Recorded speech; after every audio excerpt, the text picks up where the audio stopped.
కొద్ది నెలల క్రితం శ్రీకాకుళం జిల్లా హిరమండలానికి చెందినటువంటి తోట జయంతి అనే ఇంటర్మీడియట్ గిరిజన విద్యార్థిని అతి కిరాతకంగా హత్య చేసినట్టు ఉదంతం మరొక ముందే పార్వతీపురం మన్యం జిల్లాలోని పాలకొండ మండలం బర్న సీతంపేట గ్రామానికి చెందినటువంటి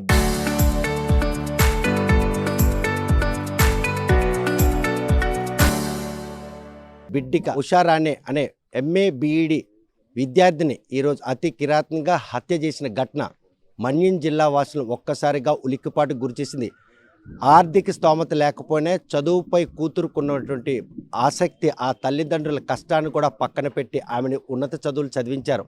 ఆమె కుటుంబానికి బాసటగా నిలుస్తుందని గత ప్రభుత్వ హయాంలో వాలంటీర్గా విధులు నిర్వహిస్తూ కుటుంబానికి చేదోడుగా నిలిచిన ఆమె నేడో రేపో సివిల్స్ కొట్టి ఈరోజు ఆ కుటుంబానికి ఆర్థిక పరిపుష్టిని కల్పించాలని ఆమె ఆశలు ఈరోజు అడియాసలయ్యాయి.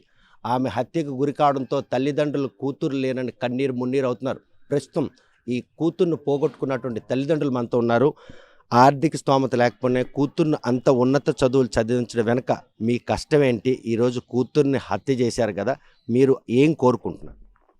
మేము ఏం కోరుకోవడం అంటే మరి ఏంటి కోరుకుంటాం, మా ఆడిని ఏదో చేయడము, శిక్షించడము, మాకు మా పాపకి ఏ విధంగా శిక్షించాడో అదే మోడల్గా ఆడికి కూడా శిక్షించితే మాకు మంచిదనేసి మేము అనుకుంటున్నాము. ఎంఏబిఈడి అంటే మామూలుగా ఆర్థిక స్తోమత ఉన్న వాళ్ళే చదివించలేరు, కానీ ఇటువంటి స్తోమత లేకపోయినా ఆమెను ఇంత ఉన్నత చదువులు చదివించారు కదా, ఏమవుతుంది అని అనుకున్నారు?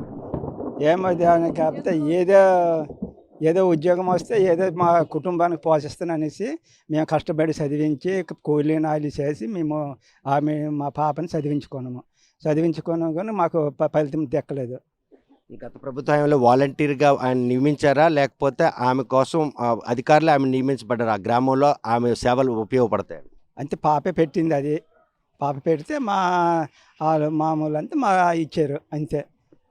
ఆ రోజు 6వ తేదీన ఏం చెప్పి ఇంటి నుండి బయటికి వెళ్ళిందా? అంతే, ఏమి చెప్పలే. పాలకొండ వెళ్తున్నాను, నాకు డబ్బులు లేవు, నాకు అప్లికేషన్ పెట్టాలి అంతే. నేను ఒక 500 ఇచ్చాను పాపకి. ఇచ్చి వచ్చి అమ్మ నేను పోడికి వెళ్ళిపోతాను అని చెప్పి వెళ్ళిపోయాను. మరి సాయంకాలము 4:30 5 అవుతుంది, కానీ 5:30 అయినా సరే పాప అవపడలేదు. మేము ఫోన్ చేసిన స్విచ్ ఆఫ్లోనే ఉన్నది. మాకేం తెలియక మేము అలాగే ఫ్రెండ్ ఇంటి దగ్గర వెళ్ళిందని మేము ఆగిపోయి అలాగే ఆలోచించి ఉండిపోయాము. 4 రోజుల పాటు కూతురు కనిపించకపోవడంతో పోలీసులకు ఫిర్యాదు చేయడం జరిగింది. అదే ఫిర్యాదు చేసిన రోజు ఒక చెరువులో ఒక మృతదేహం అక్కడికి వెళ్ళి చూశారు కదా, మీ కూతురుదే అని ఎలా గుర్తుపట్టారు 4 రోజుల తర్వాత? అంతే ఒంటి మీద బట్టలు పెట్టి ఆ పోలీసులు మాకు ఫోన్ చేస్తే వచ్చి చూస్తే మా ముత్తేత అనేసి ఆ బట్టలు చూసి మరి ఆధారం ఎట్టి లేదు, వాటికి మొత్తం ముఖం అంతా కూడా ఇదైపోయింది. దాన్ని బట్టి వేసుకొని బట్టలను పెట్టి మేము పోలీసు చేయగలిగాము. చూస్తే కనుక ఆర్థిక స్తోమత లేకపోయినా ఉన్నత చదువులు చదివించారో ఆమె ఈరోజు కుటుంబానికి బాసటగా నిలిచే రోజు కళ్ళ ముందే ఉన్న తరుణంలో ఇలా మీ పాప దూరం అవడం, ఈరోజు మీ పాపను మట్టు పెట్టిన వారిని ఎలా శిక్షించాలని? మరి ఎలాగంటే మరి ఆయన్ని ఉరిశిక్షణ పడాలి, లేదంటే ఈ ఎన్కౌంటర్ అయితే అవ్వదు. మామూలుగా అంటే ఏదే జీవితాంతము కేసుని పెట్టేయాలి. చూస్తే కనుక కూతుర్ని ఆర్థిక స్తోమత లేకపోయినా చదువుపైన మక్కువ ఈరోజు కాయ కష్టం చేసి ఎంఏబిఈడి చదివించారు. కాకపోతే ఉపాధ్యాయులుగా కాకుండా సివిల్స్ కొట్టాలని ఆమె ఆశలకు అనుగుణంగానే గత ప్రభుత్వ హయాంలో వాలంటీర్గా ఆ గ్రామాలకు సేవనందించింది. కాకపోతే 6వ తేదీ తెల్లవారి పాలకొండ వెళ్ళొస్తానని చెప్పిన డబ్బులు చేతిలో లేకపోవడంతో తండ్రిగా 500 రూపాయలు ఇచ్చాను, సాయంత్రం అయినా కూడా కూతురు రాకపోవడంతో వెతకరాని చోట్లన్నీ వెతికినప్పుడు కూడా ఆచూకీ దొరకపోవడంతో 10వ తేదీన పోలీసులు ఫిర్యాదు ఇవ్వడం జరిగింది. అప్పటికే పోలీసులకు పాలకొండ శివార్లలో ఉన్నటువంటి ఒక చెరువులో మహిళ అనుమానాస్పద మృతి చెందిన విషయాన్ని తెలిసిన తర్వాత ఆ మృతదేహం దగ్గర తీసుకెళ్లడం జరిగింది. 6వ తేదీన ఇంటి దగ్గర నుండి వెళ్ళిన తన కుమార్తె వేసుకున్నటువంటి వస్త్రాలు ఉండడంతోనే ఆమె తమ కుమార్తె మృతదేహం తేల్చడంతో పోలీసులు దర్యాప్తు ముమ్మరం చేశారు. ప్రస్తుతం ఎవరైతే నిందితుడు ఉన్నారో వాళ్ళ కూతురు ఏమని చెప్పింది, వెళ్ళినప్పుడు ఆమె ముఖంలో మదనపాటు కానీ ఏమైనా గమనించావా తల్లిగా? ఏటి మదనపాటు కావలేదు. ఏమైనా ఆవిడ బాధపడి బయటికి బయటికి లేదు. శనివారం ఇల్లు అలికింది, దీపం పెట్టి తానం చేసి తెల్లవారి అమ్మ మేనగోడలకి అమ్మే బాయ్ నేను ఏడు తేవాలి నీకు అని అడిగింది. అడిగిసి సరదాగే సంతోషంగా బయలుదేరి వెళ్ళిపోయింది. కానీ ఆమెగా వెళ్లకుండా ఎవరైతే భువనేశ్వర్ అని పరిచయం ఉన్నాడో ఆయన ఫోన్ చేసి రమ్మన్నారు. ఈ విషయం మీకు తెలుసా తల్లిగా? ఆ మాట ఏమని చెప్పింది? తెలియదు. మాకు తెలిస్తే ఊరుకోతమా? ఊరుకోము. అక్కడికి వెళ్ళి అంటే పీకేస్తాము. మాకు తెలియపోయే మేము ఆషడ్ అయిపోయాము. అంటే గతంలో వాలంటీర్గా చేసినప్పుడు మీ పాప భువనేశ్వర్తో పరిచయం ఉన్న విషయాన్ని ఎప్పుడైనా కూతురు మీతో చెప్పింది? చెప్పలేదు. నాకు ఎప్పుడు చెప్పలేదు. అంటే ఆపద కొంచెం ఉన్నా కూడా తల్లితో నీతో మాత్రం షేర్ చేసుకోలేదు. ఎప్పుడు నాకు అలాగని చెప్పలేదు. పిల్ల మట్టుక అటువంటిది కాదు. ఎన్నో సంబంధాలు వచ్చినవే, సర్వీలు వచ్చిన కొద్దు సంబంధం. అప్పుడు నేను ఎవరు నాకు ఎప్పుడు డ్యూటీ వస్తేనే నేను అప్పుడు చేసుకోతున్నాను. మీకు సగం పంచాలి కదా, మరి నాకు పెట్టిన ఇంత కష్టపడి సొమ్ము పెట్టిన మీకు సగం పంచాలి కదా. ఆ తర్వాత మేనమామలు మేనత్తలు అందరూ నాకు ఉన్నలో నేను వాళ్ళు ఇచ్చిన సంబంధమే నేను వెళ్తాను అనుకోని అన్నది. అలాగని పోస్టులకే అప్లికేషన్లు పెట్టినట్టుగా తిరిగేది. ఈవేళ ఇంతమంది మీకు వచ్చిన కష్టంపై రోడ్లెక్కి వచ్చి మీది సంఘీభావం వీళ్ళందరూ మీ చుట్టాలా లేకపోతే బంధువులా? ఇంతమంది వచ్చారు ఈవేళ? చుట్టాలు, బంధువులు అందరూ కలిపి ఎవరు కలిపి వచ్చారు మా తరపున. మా అమ్మాయి మంచి కోసము, మా మంచి కోసము. అదే ఇంతమంది వచ్చారు కదా, ఇప్పుడు మీ కూతురు పట్ల ఇంత ఘాతుకంగా వ్యవహరించిన వాళ్ళని ఎలా శిక్షించాలని తల్లిగా డిమాండ్ చేస్తారు? మరే అతనికి మాత్రము ఏడకూడదు. నా కూతురు మరి అక్కడ ఒక్కరితో అయిపోదేటి చెరువు కూడా, చెరువులో ఒక్కరితో దాని ఆత్మ ఒక్కరితో అయిపోదేటి. వీళ్ళు ముగ్గురు కూడా అక్కడే ఉండాలి. ఆ యాతంలోనే ఆ యాతాలని కలిసిపోవాలి అంతే. కానీ 6వ తేదీ సాయంత్రం రాలేదు ఇంటికి. ఈ 3 రోజులు ఎక్కడెక్కడ వెతికారు? అసలు ఆ రోజు నుండి జాడ లేకపోవడం వెనక మీకు అనుమానం రాలేదా? మాకేం అనుమానం, మధ్య పిల్ల ఏటి అవుతుందో మాకు ఏమి తిరుగులు మంచి చెడు తిరుగులు తిరిగితే కదా అనుమానం వస్తుంది. పిల్ల మళ్ళీ కాముగే ఉంటే మరి ఏంటి, ఒక పెళ్ళికి వెళ్ళేది కాదు, ఒక ఫంక్షన్కి వెళ్ళేది కాదు, ఊరికి కార్యమైన బువ్వకైనా వెళ్ళేది కాదు. తమ్ముడు అన్నం ఉంటారు, బాబు నాకు ఒక పేట తెచ్చారని భోజనం చేస్తుందంటే ఇంటికి వెళ్తే ఇంటి కొట్టుకుని ఇస్తే తినేది. తెలిసిన మేస్టర్లు వచ్చినా ఉసమ్మ అంతే తొలి ఫస్ట్ ఇంటికి వెళ్ళిపోయేది, ఒళ్ళు సర్దుకోయేది, మేస్టర్ దగ్గరికి మాట్లాడికి వెళ్ళేది. అలాంటి పిల్ల మేస్టర్లు మొన్న వచ్చి ఏడుస్తుళ్ళు. అలాంటి పిల్లనే అవలీలకు చేసినారు. ఎందుకు కుట్ర పన్నులు అని ఏడుస్తుళ్ళు మేస్టర్లు, దాన్ని చదివించిన మేస్టర్లు. కానీ వీళ్ళందరూ కూడాను బంధువులు చుట్టాల కాకపోయినా ప్రతి ఒక్కరు మీ కష్టాన్ని గమనించి రావడం జరిగింది. కలెక్టర్ మీకు ఒక మాట ఇచ్చారు, ఆ కూతురికి అన్యాయం జరిగిన దాని మీద మేము అండగా ఉంటాం. ఆ మాటలు నమ్ముతున్నారా? మరి నమ్ముతున్నామే. మరి నమ్మ పెద్దలు చెప్పిన మాటలు పేదలు నమ్మాలి కదా. ఇక నా దయ ఏడు చేస్తలో ఇక దేవుడికి తెలుసు, భగవంతుడికి తెలుసు అంతే.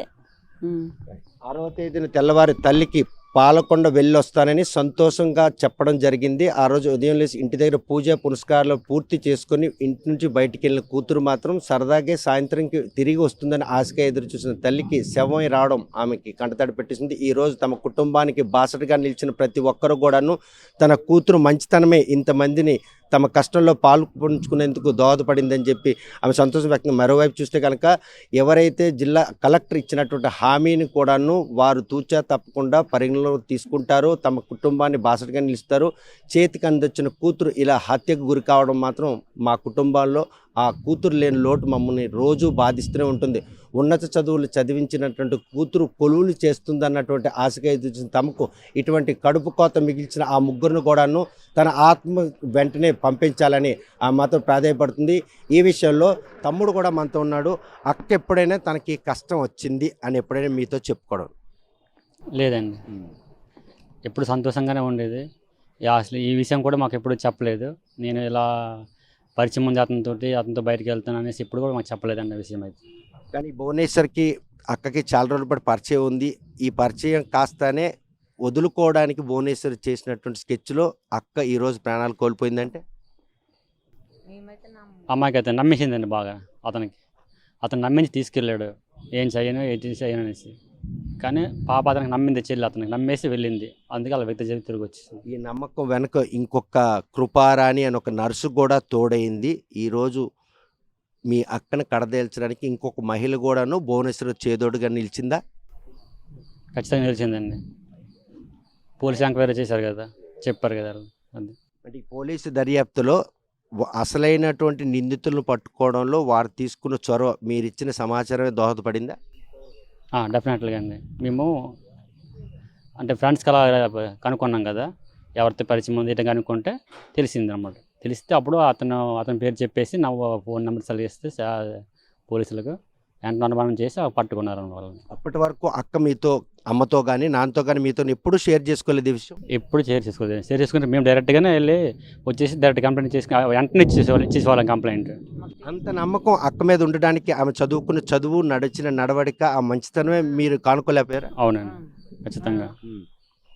ఇప్పటికైనా ఇంతమంది ఆదివాసీలు మీ కుటుంబానికి వచ్చిన కష్టంపై మండు టెండని సైతం లెక్క చేయకుండా ఈరోజు మీతో మీ కష్టాన్ని పంచుకున్నారు. జిల్లా కలెక్టర్ కూడా ఒక భరోసా ఇచ్చారు. ఈ భరోసాతో పాటు అక్క ఆశయ సాధన కోసం ప్రభుత్వం కలెక్టర్ ఇచ్చిన మాట నిలబెట్టుకుంటే మీ అక్కలేని లోటు తీరుతుందా? ఇంతమంది ఆదివాసీలు వచ్చి సపోర్ట్ చేస్తున్నారంటే ఈరోజు జరిగిన న్యాయం ఇంక వేరే ఏ గిరిజన మహిళకి జరగకూడదు అనేసి అందరూ సపోర్ట్ చేస్తున్నారు. ఇలా నేను కూడా అదే కోరుకుంటున్నాను. మాకు జరిగిన న్యాయం ఇంకా గిరిజన ఏ పిల్లలకి జరగకూడదు అనేసి కోరుకుంటున్నాను నేను. మీరు ముందు గనక పసిగట్టుంటే ఈరోజు అక్క చేయి దాచిపోనేమో. డెఫినెట్లీ అండి, చేయకపోయి ముందుగానే మాకు చెప్పున్నా, మేము కానీ తెలుసుకొని ఉన్నా కూడా తన బతికుండేది ఇప్పటి వరకు.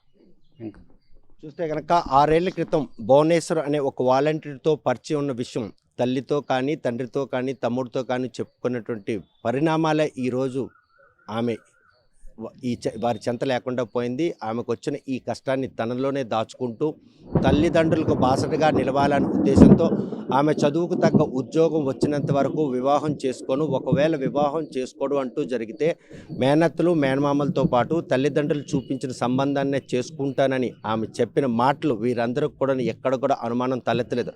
కాకపోతే ఆమెను హతమార్చేందుకు భువనేశ్వర్ వేసిన స్కెచ్లో తేజేశ్వరరావుతో పాటు కృపారాణి కూడా భాగస్వామి కావడం, 6వ తేదీ తెల్లవారిన తనతో మాట్లాడని పిలిపించి భువనేశ్వర్ తన స్నేహితుడు కలిపి రాయగఢ్ తీసుకెళ్లడం జరిగింది. కూల్ డ్రింక్లో మత్తు పదార్థం కలిపి ఇచ్చినటువంటి ఆ డ్రింక్ను తాగించిన తర్వాత అపస్మారక స్థితిలో ఉన్నటువంటి ఆమెను హతమార్చేందుకు కృపారాన్ని కూడాను ఈరోజు సహకారం తీసుకున్నారు. ముగ్గురు కలిసి ఆమెను హతమార్చిన తర్వాత ఆ మృతదేహాన్ని పలు చోట్లకి తిప్పి చివరకు పాలకొండ శివారులోని ఒక చెరువులో ఒక సర్వే రాయి కట్టి వేలాడదీయడం జరిగింది.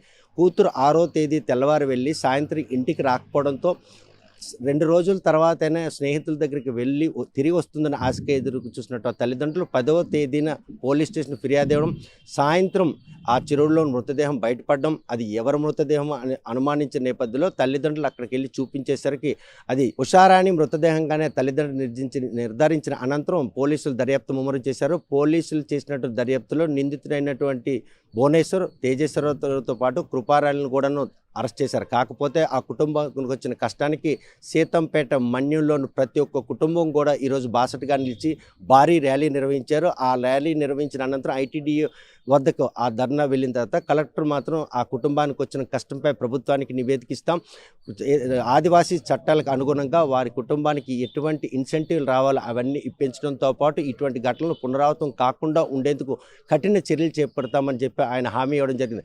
ఆయన ఇచ్చిన హామీతో కొంత ఊపిరి పీల్చుకున్నట్టు ఆ కుటుంబ సభ్యులకు మాత్రం వారు కూడా ఏ ఆదివాసీ కుటుంబంలో కానీ లేకపోతే ఇతరత్ర కుటుంబాల్లో కానీ ఇటువంటి ఘటనలు పునరావృతం కాకుండా ఉండేందుకు విధంగా నిందితులకి వేయబడే శిక్ష ఉండాలని చెప్పి వారు కోరుతున్నారు. మరి ఈ విషయంలో చట్టాలు ఆ నిందితుల పాలిట ఎటువంటి శిక్షను అమలు చేస్తాయి అనే విషయం వేచి చూడాల్సిందే. పాలకొండ నుండి వీడియో జర్నలిస్ట్ రామకృష్ణ చంటిల్తో సత్యం, RTV శ్రీకాకుళం.